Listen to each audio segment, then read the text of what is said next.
अस्सलाम वालेकुम नाज़रीन, मैं हूं सईद उमर करदी और आप देख रहे हैं बना वाली न्यूज़। जी नाज़रीन, तो आज हम बात करेंगे पड़ोसी मुल्क की, भारत की, जिसके वज़ीर-ए-आज़म की बांग्लादेश में जाके हुई है बहुत खूबसूरत सी चितरोल। अब स्टोरी क्या है, खबर क्या है, वो हम आपको बताने जा रहे हैं, लेकिन आप सबसे पहले हमारे चैनल को लाजमी सब्सक्राइब करें, इसे आगे शेयर करें और लाइक करें। और अगर आपको हमारी बातें पसंद आती हैं, हमारा प्रोग्राम अच्छा लगता है, तो इसको अपने कमेंट्स बॉक्स में भी हमारे साथ शेयर ज़रूर कीजिए और बताइए कि इसमें क्या कमी है और क्या ज़्यादा होना चाहिए इसमें। हाँ, तो अब आते हैं अपने टॉपिक की तरफ। भारत के वज़ीर-ए-आज़म नरेंद्र रामोदास मोदी, जो कि गुजराती कसाई के नाम से भी मशहूर है और मुसलमानों के सबसे बड़े दुश्मन हैं, वो गए जुमा के रोज़ बांग्लादेश में सरकारी दौरे पे, 2 रोज़ा दौरे पे। अब वहाँ पे मोदी साहब तो जा रहे हैं, हसीना वाजिद के दावत पे उन्होंने बुलाया। अब हसीना वाजिद ने उनको बुलाया तो मोदी साहब शेख मुजीबुर रहमान बन के चले गए वहाँ पे, मुजीबुर रहमान के ड्रेस को पहना और मोदी साहब चले गए बांग्लादेश। अब वहाँ पे इनका इस्तकबाल किया वज़ीर-ए-आज़म बांग्लादेश हसीना वाजिद साहिबा ने। अब एक तरफ तो मोदी साहब बड़े खुश थे कि आज मैंने अपने हसीना वाजिद के वालिद का सूट ज़ेबतन किया गया, मेरी बड़ी आओ भगत होगी, बड़ी खातर मदारत होगी। लेकिन जो ही नरेंद्र मोदी साहब बांग्लादेश की अवाम की जानब बढ़े, आगे जब जाने लगे, जब शहरी हलकों में दाखिल हुए, तो वहाँ पे उनका इस्तकबाल हुआ जूतों के साथ, वहाँ पे उनका इस्तकबाल हुआ नारों के साथ। वहाँ पे नरेंद्र मोदी का इस्तकबाल हुआ बड़ा ही बुरा, बड़ा ही शर्मनाक इस्तकबाल हुआ। और तो और नरेंद्र मोदी की वालदा, माफ कीजिएगा, माँ जिसको वो कहते हैं, गाँव माता के गर्दन पे छुरी चला के उसे ज़बह करके नरेंद्र मोदी से नफरत का इजहार करते हुए बांग्लादेश की आवाम ने बहुत ही खूबसूरत इस्तकबाल किया नरेंद्र मोदी का, जिसका वो मुस्तहिक था। बहरहाल, आपको कैसा लगा नरेंद्र मोदी का इस्तकबाल, ये तो हम आपके जो कमेंट्स में देखेंगे। आप अपने कमेंट्स के जरिए हमें बताएंगे कि आपको इस्तकबाल कैसा लगा। तो यहाँ पे अब बात करने की ये है कि एक तरफ हिंदुत्व के नज़रिए पर कायम नरेंद्र मोदी, जबकि दूसरी जानब सेकुलरिज्म के जो दाई हैं, हामी हैं, वो बांग्लादेश के अवाम। क्योंकि शेख मुजीबुर रहमान जो थे, वो हमेशा से बांग्लादेश के अंदर सेकुलरिज्म की बात करते रहे, लेकिन नरेंद्र मोदी ने हमेशा मुसलमानों के खिलाफ जहर उगलाया, मुसलमानों की नस्लकशी के लिए उसने अपना कोई हरबा इस्तेमाल ऐसा नहीं है जो कि उसने ना किया हो। तो बहरहाल बांग्लादेश में नरेंद्र मोदी को बहुत ही शिद्दत के साथ जलील होना पड़ा और फिर भारत और बांग्लादेश के जो असल ताल्लुकात थे उसका पूरी दुनिया के सामने खुल के आया। माजी में बांग्लादेश ने पाकिस्तान की मोहब्बत में जो तहरीक पाकिस्तान में जिन्होंने हिस्सा लिया था, जमात इस्लामी के बहुत सारे लोगों को हसीना वाजिद ने फांसी भी दी थी। एक तरफ भारत और बांग्लादेश आपस में दोस्ती की वो बढ़ा रहे थे, कुर्बतें बढ़ा रहे थे, लेकिन दूसरी तरफ जो अवाम ने जो फैसला करना था, असल फैसला होता है अवाम का।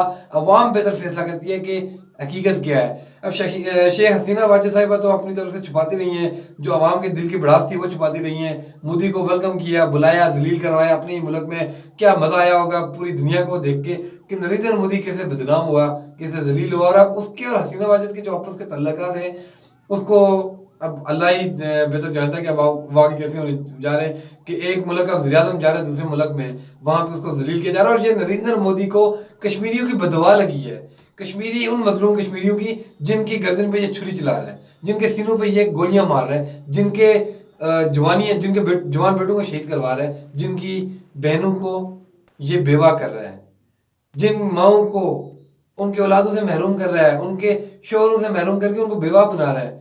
ये उस कौम की, उस मजलूम कश्मीरी कौम की बददुआ लगी है नरेंद्र मोदी को। बहरहाल बांग्लादेश के अंदर जो हम नरेंद्र मोदी को, वो तो इस वक्त एक तमाशा बन चुका है। मोदी पूरी दुनिया के सामने तमाशा बन चुका है। और भारत का जो बांग्लादेश को अपना देश बनाने का ख्वाब था, वो अब दीवाने का ख्वाब लगने लगा। और अब मुझे नहीं लगता कि शेख हसीना वाजिद के होते हुए बांग्लादेश के अंदर नरेंद्र मोदी कभी वापस जा सकता है, या तो फिर कोई दूसरा हुक्मरान आता है, या बांग्लादेश में शेख हसीना वाजिद की हुकूमत नहीं रहती। तो उस सूरत में अगर मोदी जाता है तो फिर अवाम कोई नया इस्तकबाल करती है, ये बहरहाल कबल वक्त बताएगा। लेकिन शेख हसीना वाजिद ने एक बात क्लियर कही थी, उसने ये कहा था मुजीबुर रहमान की बेटी शेख हसीना ने कि वो तमाम ममालिक के साथ जो तल्लुकात हैं उसमें बेहतरी चाहती है। मादी में बेशक पाकिस्तान के साथ शेख हसीना वाजिद ने नफरत का भी इज़हार किया, फांसियाँ भी दी जमात इस्लामी के लोगों को, लेकिन इस वक्त शेख हसीना वाजिद जो है वो ये कह रही है कि मैं दोस्ती चाहती हूँ, बराबरी चाहती हूँ। اور تعلقات چاہتی ہوں، بہتری چاہتی ہوں ایشیا کے اندر، خطے کے اندر. لیکن نریندر مودی کیونکہ نفرت کی پیداوار ہے، وہ میرے خیال میں پیدا ہی نفرت کی مٹی سے ہوا ہے، کیونکہ اسے محبت کا درس جو کہ عمران خان صاحب نے بھی اسے دیا تھا اس کو وہ بھی راس نہیں آیا. ابھینندن کو رہا کر کے انہوں نے دیا، وہ بھی اس کو راس نہیں آیا. برحال شیخ حسینہ واجد صاحبہ نے ایک اچھا بیان دیا. نریندر مودی کا منہ بنا ہوا تھا کیونکہ یہاں سے عمران خان صاحب کی بھی کال جا چکی تھی حسینہ واجد کو پاکستان کے دورہ کرنے کی ان کو دعوت دی، اور جو اس نے قبول بھی کی. نریندر مودی کا ناک چڑھ گیا اور اس کی بس ایک رنگ کہہ سکتے ہیں آ رہا تھا اور دوسرا جا رہا تھا.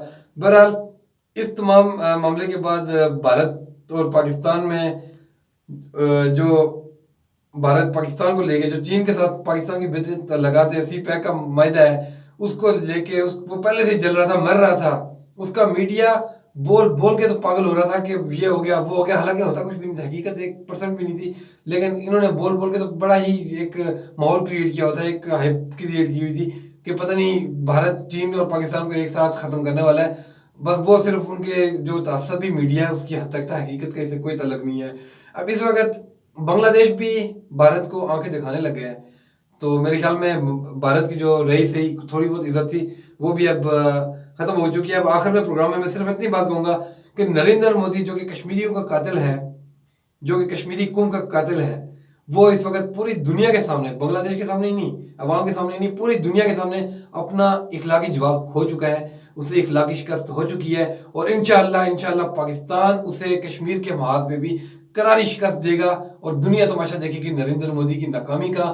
ہندوتوا کے جو حامی نظریے والے RSS، وشوا ہندو پریشد، اور یہ جو دوسرے بجرنگ دل اور جتنی بھی ان کی بیکار سی تنظیمیں نفرت پیدا کرنے والی ہندوتوا کی نظریے پہ قائم، اور RSS اور مودی اور ہٹلر کے جو نظریات ہیں ان کو مکمل طور پہ شکست ہو جائے گی. اور ایک دن انشاءاللہ، اور بہت جلد وہ دن ضرور آئے گا جب کشمیریوں کو آزادی ملے گی. بھارت ٹکڑے ہو رہا ہے، نریندر مودی کی پالیسی کی وجہ سے ٹکڑے ہو رہا ہے.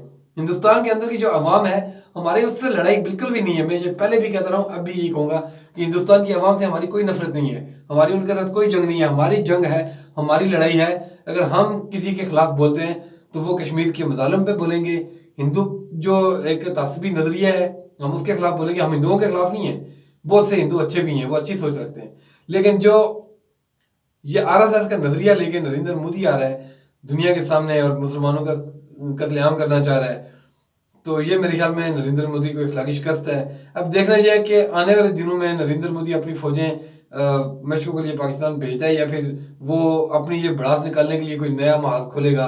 اور اس سے میرے خیال میں ایک مرتبہ پھر جو دو طرفہ مذاکرات کی ایک نئی امید پیدا ہونے لگی تھی، تو وہ میرے خیال میں کافی حد تک وہ بھی خراب ہو چکی ہے. بہرحال بہت اچھا لگا یہ دیکھ کے، یہ جان کے.